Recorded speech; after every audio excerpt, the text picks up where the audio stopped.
On Monday, the country celebrated Juneteenth. The Los Angeles Dodgers and Fox News are next in line for conservative protests and what third parties mean to the 2024 election. All that in this episode of the Mayoral Podcast.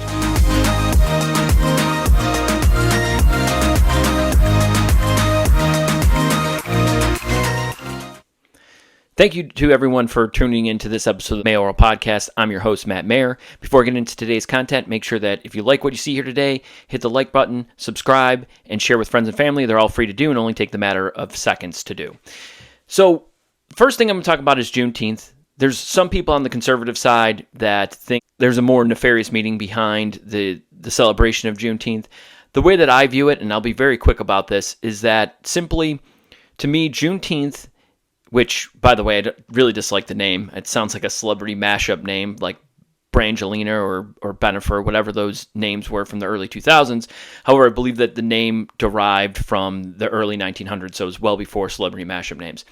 That said, I think that this is a good way to look at this holiday alongside other holidays that coincide with the progress of the nation. So, first is the 4th of July, which is the birth of our nation, which is a day that's worth celebrating. The second, along the same vein, is MLK Day, which is really a celebration of civil rights. So I view this as kind of the middle step, the freeing of all the people within this nation, making it illegal to own slaves. And it's a day that's worth celebrating. Now, you can make the claim that it should be celebrated on December 18th. That was when the 13th Amendment was completely ratified. You could make the case being celebrated in the middle of June when the last slaves were freed. I'm not here to make that argument of which one makes more sense to celebrate, which day particularly, but I think that there should be a day on the calendar to celebrate that. So you look at it as July 4th, that's the birth of the nation. Now June 19th, which is the abolition of slaves, and then Martin Luther King Day, which is the enshrining of civil rights into our nation. So I think that they're all worth celebrating, and I think that that's really just the way that I view that. So over the weekend, there was a event at Dodger Stadium with the Sisters of Perpetual Indulgence, which is kind of an anti-Catholic, anti-Christian group that was celebrated at the Dodgers Stadium. And I think that there are a lot of people that are out there already are familiar with the situation. What I'm going to do is simply take a look at kind of how egregious it is what they did. I know for anyone who watched a couple episodes ago when I was breaking down the level of which I think protests are sustainable and impactful, I'm going to go over not only the Dodgers scenario, but also Fox News scenario. Taking a look here at the graph that I made, again, I'll go over the categories really quick and the weight of each one of the categories. The offense and convenience category are weighted 3 times. The relative quality is rated 2 times. Consumability and trackability are weighted only at 1x, and that'll get you the grand total there on the right-hand column. So if you look at something like Bud Light, there's a reason why the sustainability was always going to be there. The offense in which they committed, I think, is going to be something that needs to be relative to each situation, and making that relative to the situation with Bud Light, it's relative to their consumer base, the people that are actually drinking Bud Light. So if this was, if somebody used Dylan Mulvaney for some far left-wing company where the primary consumer are left-wing consumers, it wouldn't be something as egregious, whereas Bud Light is kind of low to middle income white Americans that are not on board with the trans movement whatsoever. So that's why the offense level and that's a little bit higher. It was always going to be very convenient. I think when I went over it last time, I gave it a 9.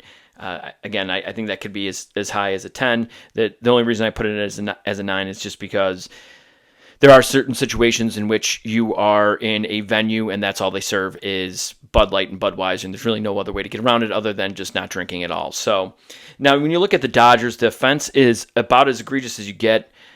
And again, I left a little bit of wiggle room there because there are some people that consume the Dodgers that are not Catholic. There's a lot of people that don't, but there are other people that are religious that this might not offend nearly as much. There's probably some Muslims. There are some Jews out there that might not be as offended by the honoring of this particular group, even though they are religious, than Catholics and Christians would be. So that's why that it's a 9.5. Again, this offense is relative to the people that are essentially on the right side of the aisle, the people that would actually be offended. The people on the left side of the aisle, this is really not going to apply to. So that's why I gave it a 9.5 rather than you might see a lower number for something that if I was to factor in all the people on the left side of the aisle that are Los Angeles Dodgers fan, that number would go significantly down.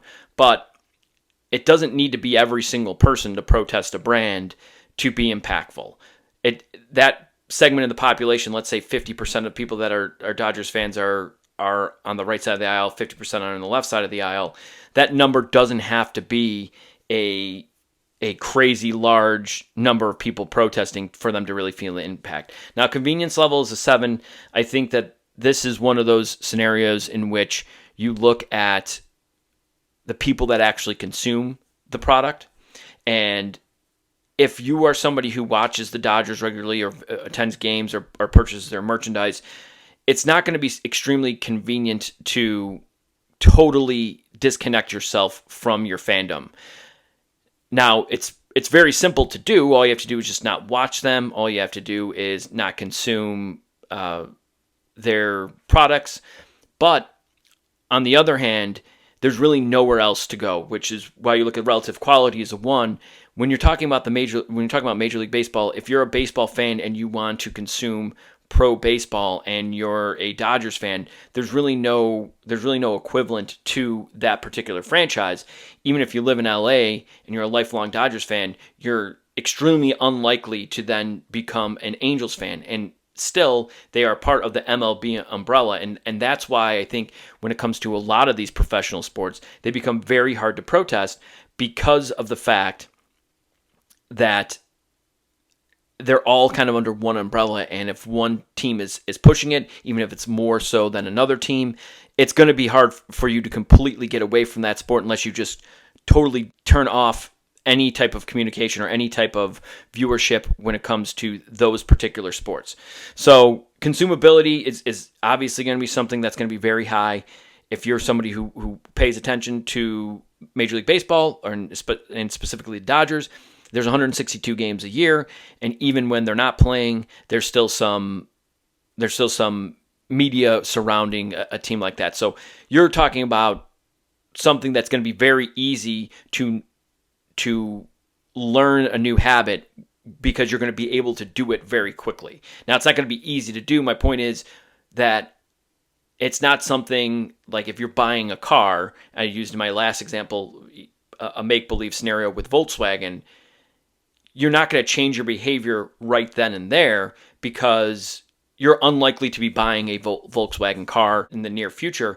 And on top of that, if you own a Volkswagen, you're very unlikely to then sell your Volkswagen. So the Dodgers is something, if you're somebody who consumes their product, you're going to do it on an almost daily basis, especially from spring till fall. And then trackability, I put a 6 now. They do track attendance, but that's going to be the most trackable thing. You can see that on a game in, game out basis.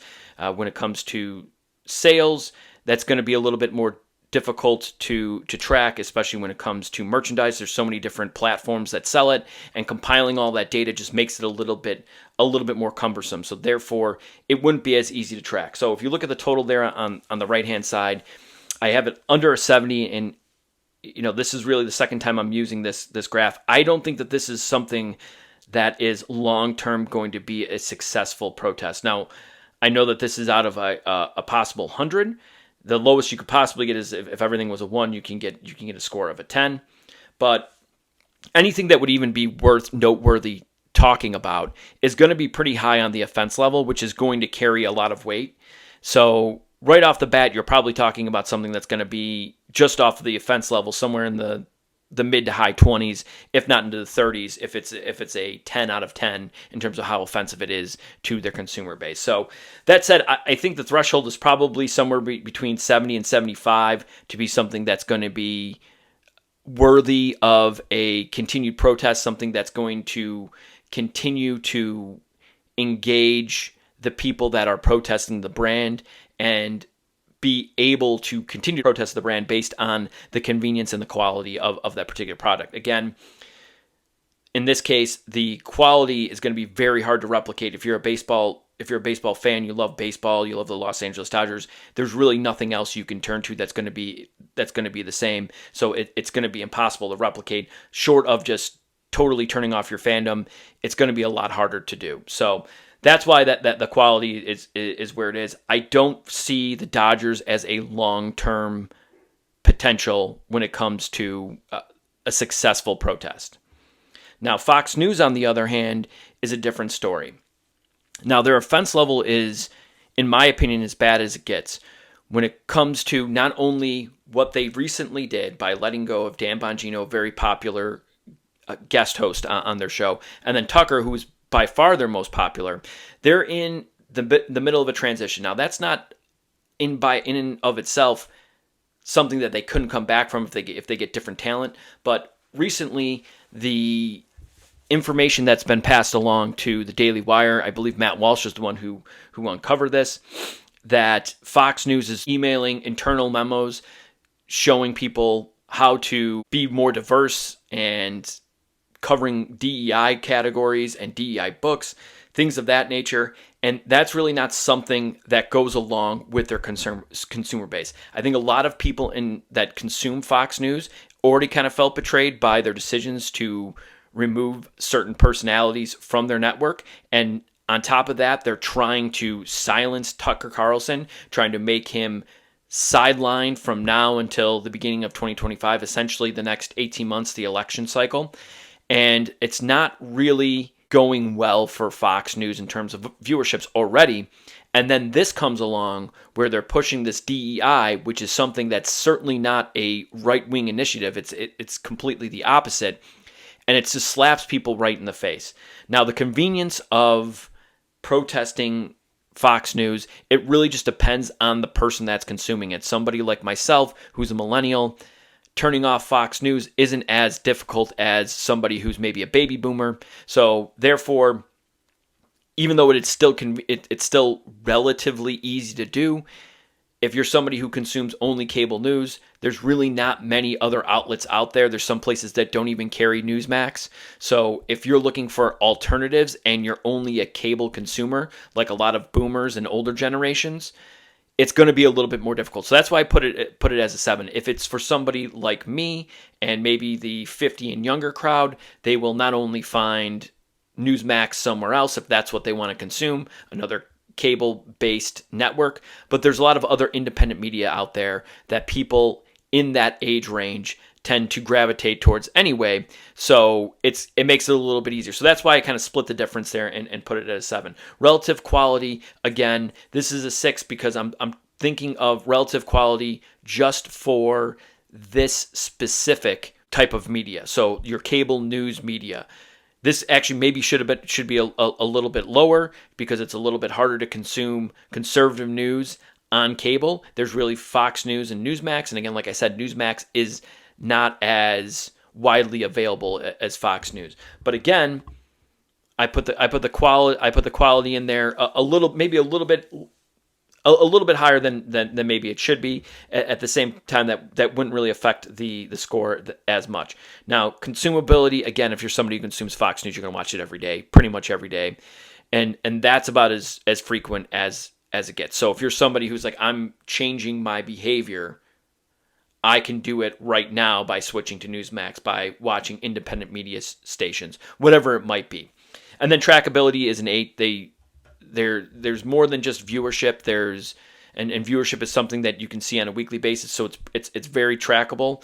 But there's other factors that go into it when it comes to ad revenue. So there might be you might find that they actually go up even though their viewership goes down in terms of different sponsors that want to join in, because a lot of left-wing companies might see this as, hey, they're more aligned with our values. We are more likely to advertise on their station. Not to say that that's going to be the case, but it could be. So that said, in overall 81, I think Fox News, I think that this is a protest that can be long-term. I think it's something that Fox News is certainly going to feel, not only in the short term. I think long-term it's going to be hard to get some of these viewers back. It's going to be people like me that are going to turn away from Fox News and maybe never come back until something changes. It's just, again, the way that someone such as myself, people of my generation consume media, they don't need to be sitting on their couch watching their TV.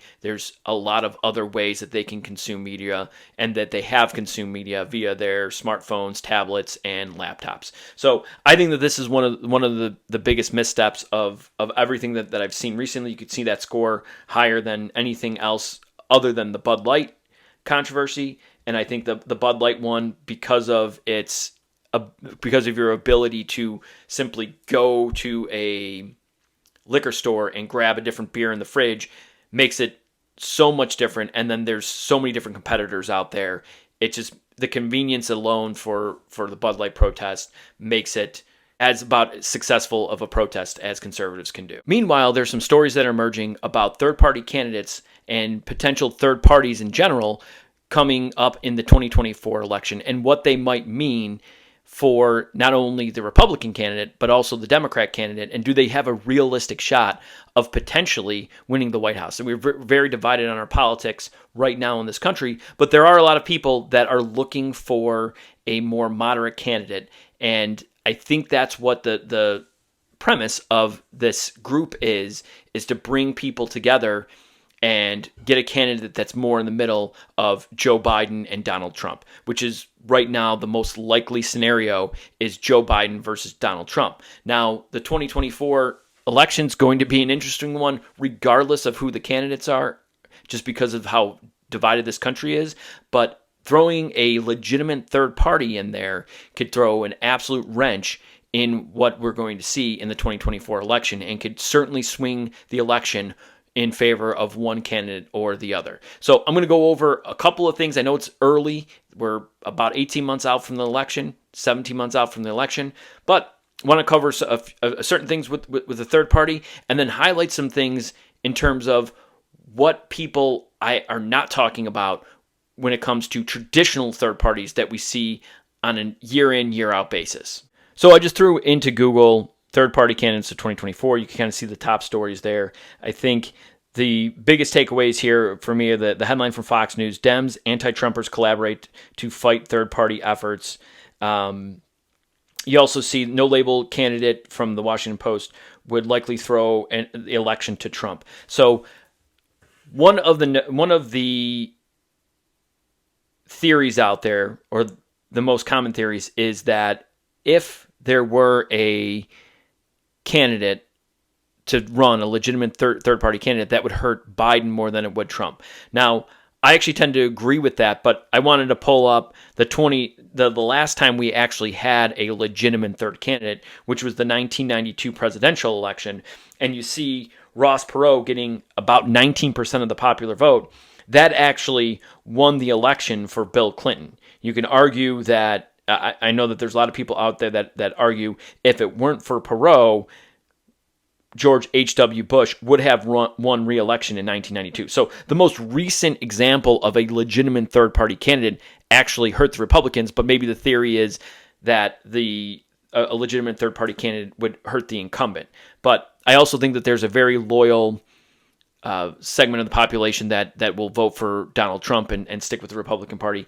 I tend to agree with that. So I understand why the media and the Democrats and the Never Trumper Republicans are trying to keep a third party from getting onto the 2024 ballot. So that said, there's one thing that I noticed that I never seen anyone really talk about, and that is the typical impact of third-party candidates.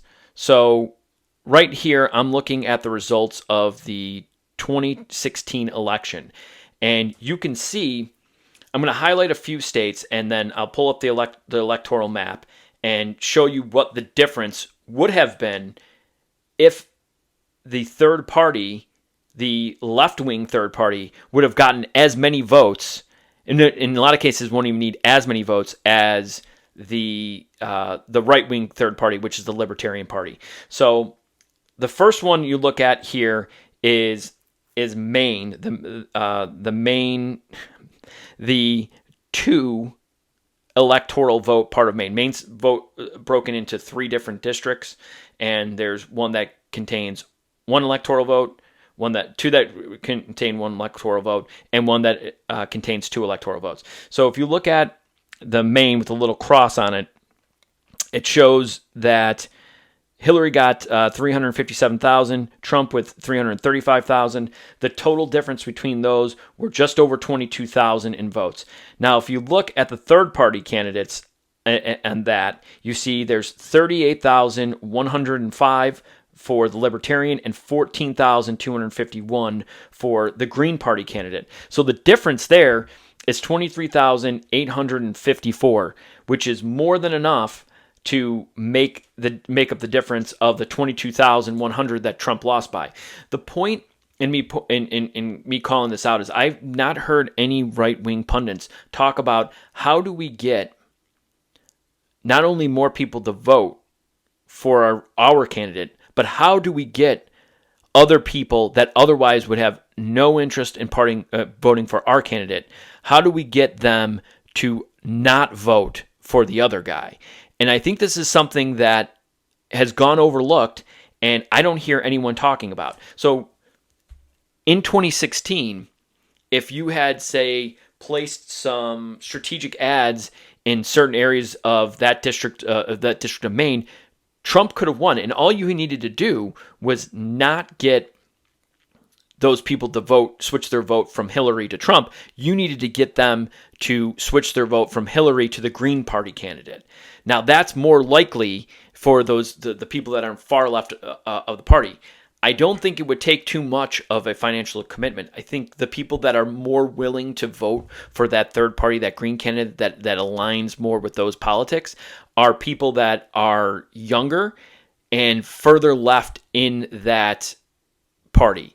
So those people, especially being younger, probably just target those people on social media, run ads for the Green Party candidate, get them to, if they're the likely voters that were going to go out and vote for Joe Biden in this case scenario for 2024, then go vote for the Green Party candidate. So if that had happened, my point is that if it had happened and they just voted equally, if the Green Party had taken as many votes away from the Democrat Party as Libertarians did from the Republican Party, Trump would have won that. Now I know he won in general, but I want to look at the difference so people can really understand this, and then I'll also go over the 2020 election.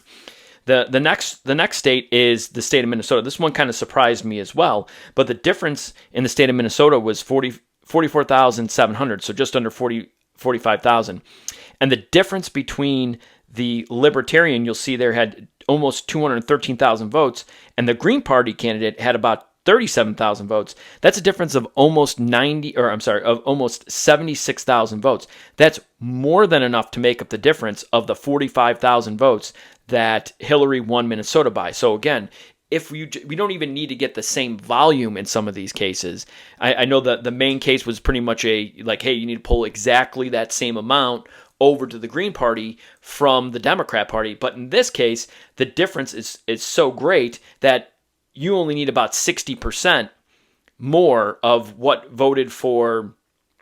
who voted for Hillary to then switch over to the Green Party candidate. Next state is a state of Nevada here.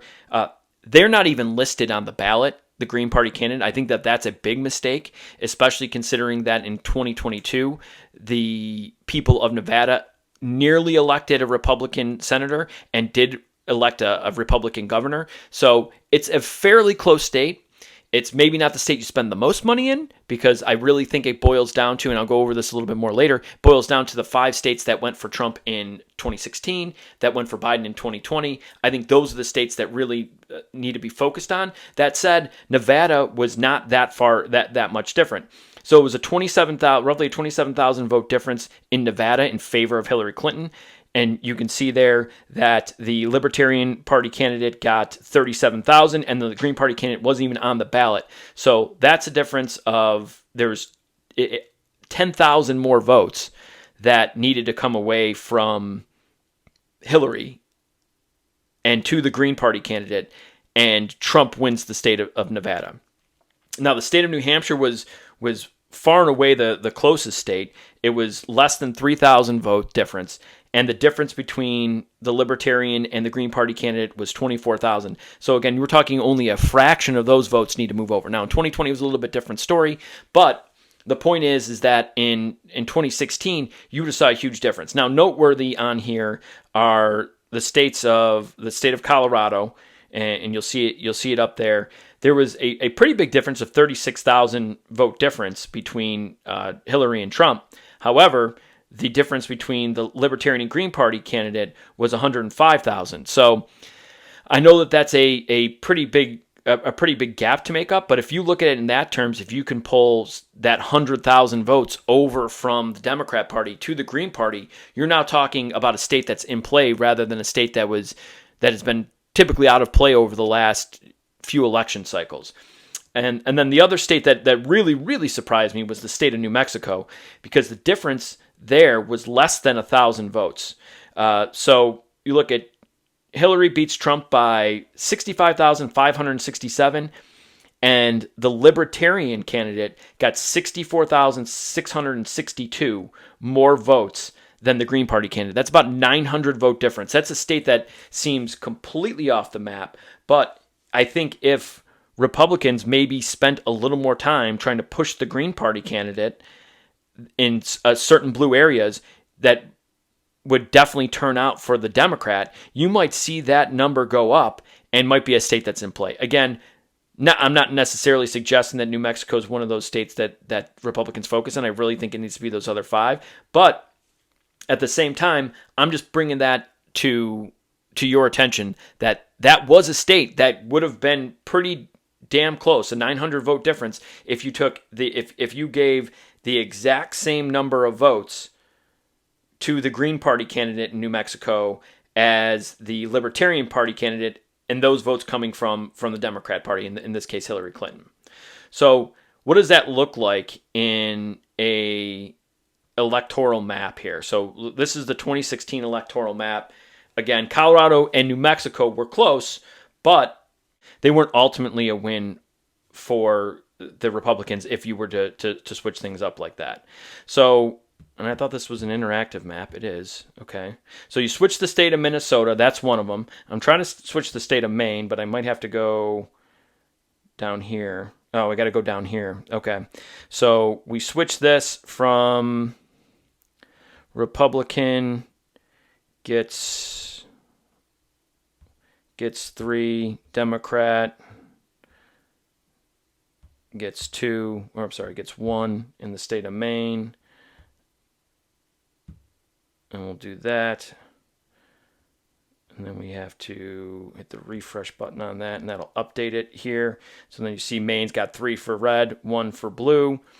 Then you see the state of Minnesota have already switched over. The state of Nevada will switch over. And then the state of New Hampshire, we will switch over. So there were a couple of defectors, and you'll see here in Hawaii, Texas, and Washington that for whatever reason, the people that were in the electorate decided not to vote for the candidate that actually won that state. So that said, the final electoral count would be 326 to 205, a pretty big win for Donald Trump in 2016. It already was a fairly big win as it was, but you see that this map looks a lot different and a lot more in favor of Donald Trump at the end of the 2016 election when everything was all said and done. So now to the 2020 election, and there's a lot fewer states in this particular election to where we can make that case that promoting in certain areas the Libertarian candidate versus the Green Party candidate and elevating the Green Party candidate to pull some votes away from the Democrat to win the election. There's a lot less examples here in 2020. However, there are 3 examples, the 3 closest states, that if that had played out, those states would have gone for Trump, and Trump would have won the 2016 election. So first is Arizona, and you can see that there was a very small margin between Trump and Biden. Biden wins it by about 10,500, and the difference, and you don't even have to do much math there. You can see the Libertarian got about 51,000 votes, and the Green Party candidate got 1,500 votes. So a difference of almost 50,000 votes. Clearly enough, if you had polled 12,000 votes away from Biden into the Green Party candidate and targeted areas like Maricopa County, anywhere in the state of Arizona that is very progressive, and pulled some of those likely voters over from Biden to the Green Party candidate, Trump could have won that state. Now, the state of Georgia is the next one. And again, it's an even bigger gap between the Libertarian and the Green Party candidate of about 61,000. Trump lost that by a little bit less than 12,000. Again, you need about 12,000, 13,000 votes. You pull them over from Biden to the Green Party candidates, focus on areas like Atlanta, Savannah, get some of those more progressive Democrats to go that were going to vote anyway, to get even more progressive in their voting patterns. And then the state of Wisconsin was the last one. This one was a little bit closer, but again, there's almost no volume at all. You're looking at just over 1,000 votes for the Green Party candidate and 38,500 roughly for the Libertarian. We're talking almost a 30, just short of 38,000 vote difference between the Libertarian Party candidate and the Green Party candidate, that likely, if they only had their choice between Trump and Biden, would likely be Trump voters, and same thing with the Green Party candidate. And that state was decided by just under 21,000, 20,682. So again, you pull about 22,000, and that's still not even near the volume that the Libertarian Party candidate got. And you then have Donald Trump elected president of the United States. So I'm going to go to the 2020 map right here, and you can see how it broke down. Joe Biden with 303 electoral votes, and Donald Trump with 235. And you flip those states. Again, there's 5 states that went for Trump in 2016 that didn't go for him this time. Michigan and Pennsylvania were the other 2. Those were too big of a gap for Trump to have otherwise made up. I'll flip back to that. You'll see that in the state of Michigan, it was well over 100,000. It was like about 150,000 votes, and only 60,000 total for the Libertarian Party candidate. And then in the state of Pennsylvania, that was a little bit less. It was pretty close. If you look at the total here, it was 80,555 in favor of Joe Biden, and the Libertarian Party candidate got 79,380 versus 1,200. So that would have been pretty close. You're talking the difference of about 2,000 votes if you can match every single vote from the Libertarian Party candidate to the Green Party candidate. So maybe that's a state to look at a little bit more. And same thing with Michigan. I don't think they're lost causes. I just think it's a little bit more difficult to sway those ones. So if you're only going to focus on a few states, you only need those states to win. So even in 2020, as we'll take a look here, and we'll flip Georgia to red, we will flip Arizona to red, and right now you're at 262. Wisconsin's 10 votes. You flip Wisconsin to red, and you need 270 to win. Donald Trump gets 272. So that makes a big difference in every single one of those states. You didn't need to come anywhere near the amount of votes for the Green Party candidate as the Libertarian Party candidate, and Donald Trump would have won that election if those votes flipped simply from Joe Biden to the Green Party candidate, not from Joe Biden all the way to Trump. So you take a look at the 2024 election, and I have the map up here.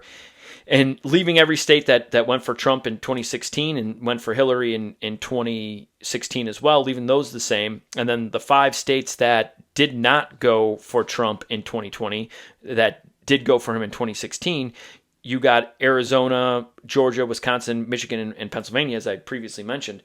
Now, the interesting thing is the math is completely changed because of some of the Republican states that have picked up electoral votes since the 2020 census. So in 2020, I can go over to 2020. Yeah, go over to 2020, and you look at it, and things have changed. If you give Trump the state of Pennsylvania and the state of Georgia, he's at 268, and Biden the other 3 states, and he's at 270. So 269 would be an interesting scenario where it would go to the House of Representatives after they got sworn in, and then they would take a vote. But in this scenario, if you give Trump the state of Pennsylvania and the state of Georgia, he comes up 2 electoral votes shy of winning the election.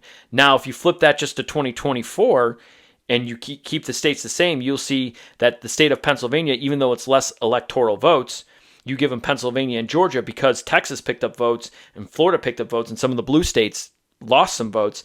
He simply could just win those 2 states and be elected president of the United States, Donald Trump or the Republican. Now, if you did this and gave Michigan and then gave Georgia to the Democrats, again, you'd be at a tie, and that would be in a scenario where you go to the House of Representatives. They would cast their vote to elect president of the United States at 269.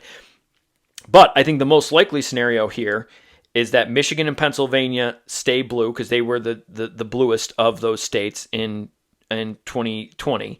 And then you can flip Georgia, Wisconsin, and Arizona.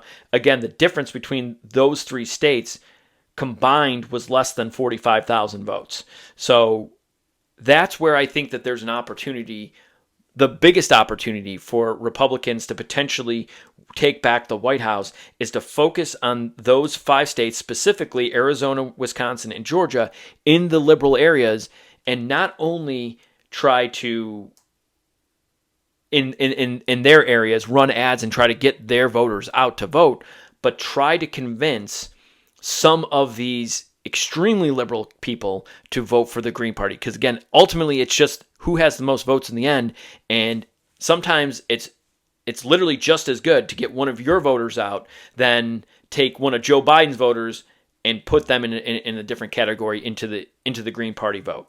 So there's a lot of things that obviously still need to be decided for the 2024 election. Who are the candidates? Joe Biden is the overwhelming favorite. RFK is starting to catch up to him a little bit. I think ultimately he will win that, but will RFK then run as a third party? That can throw an absolute wrench into the 2024 election. That would really kind of negate everything that I'm saying. But if we're looking at a traditional election with a Republican and a Democrat, I think Republicans really need to explore in these extremely liberal areas trying to promote the Green Party candidate and getting those likely Democrat voters out of the Joe Biden column and into the Green Party column. Because if you look at what I just showed you, Donald Trump wins in an even bigger landslide in 2016, and there's a lot more states that were in play back then. Maybe those states are going to be back in play in 2024. Who knows? But he also would have won the 2020 election if you had focused a little bit more on getting those extremely left-wing voters that were going to come out and vote for Joe Biden to vote for the Green Party. The Libertarian Party has really kind of thrown a wrench into these last couple election cycles. I believe in 2022 as well, the Libertarian candidate in the state of Georgia for Senate took away enough votes from presumably Herschel Walker to get him elected without it having to go to the runoff. Ultimately, Raphael Warnock, the Democrat, won that in a runoff. So it's things that I'm not hearing Republicans talk about, and there are certainly options out there to be explored to see if this is a viable strategy to get these voters away from Joe Biden and to an even more progressive candidate, like a lot of the hands-off, small government Republicans/libertarians are voting for the Libertarian candidate and taking votes away from the Republican candidate. That's it for this episode of the Mayoral Podcast. Thank you to everyone for tuning in. Please make sure that you hit the like button, subscribe, share with friends and family. It would help me grow the channel. I'll see you in the next episode.